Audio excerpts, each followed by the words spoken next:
Intracellular rods, and by the way, in terms of gram stain, they stain very poorly. But in terms of an acid-fast stain, they stain beautifully. So they're intracellular, which means they're very, very small rods.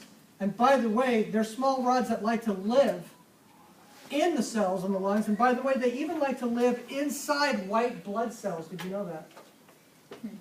So do you understand it's hard for white blood cells to destroy them if they like to live inside there anyway? Okay. Let's take a look at the signs and symptoms. Are you ready? I don't have them here. I'll just tell them to you. Over a long period of time, non-productive cough now turns into a productive cough with blood-streaked sputum. If somebody has blood-streaked sputum and I say, how long have you had this cough? Oh, like 4 months. Ouch. Okay. 4 months. Well, people for a long period of time, and they don't seek medical care. And I'm not going to be an asshole for once in my life. People can't afford medical care in a lot of instances. I don't get mad at people for not coming to the doctor. I get mad at people for not bringing their kids to the doctor. And I get mad at people for coming to the doctor, coming to the emergency room at 3:30 in the morning with a sprained ankle 2 weeks ago. When did you sprain your ankle? 3 weeks ago. Why are you here at 3:30 in the morning? Because I can't sleep. And I go, well, that makes 2 of us.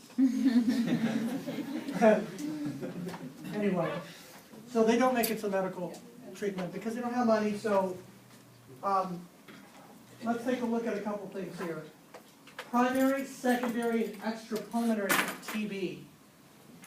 Did you know that what will happen first is that the lungs will be the site of infection?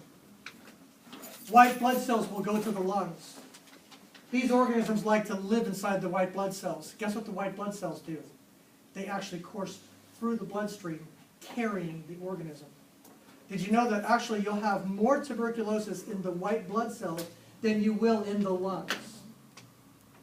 Then what's going to happen is then the organism will finally settle down in the lungs for the long term. And you already know that you have to be put on a series of drugs in order to be able to combat this infection. And don't expect to see any changes on the number of colonies for a minimum of 6 months, but typically 2 years. Here is a, you guys know what a TB test looks like? Is that an in vivo or in vitro test? In vivo, right? Here are the tubercles. The tubercles are created, there's a formation of these structures called tubercles in the lungs once the disease settles down in the lungs. What's going to happen is the tubercles are then going to become numerous and then fill both lungs, which means now they're in the very late stages of tuberculosis. These structures, of course, you don't have any gas exchange going on here.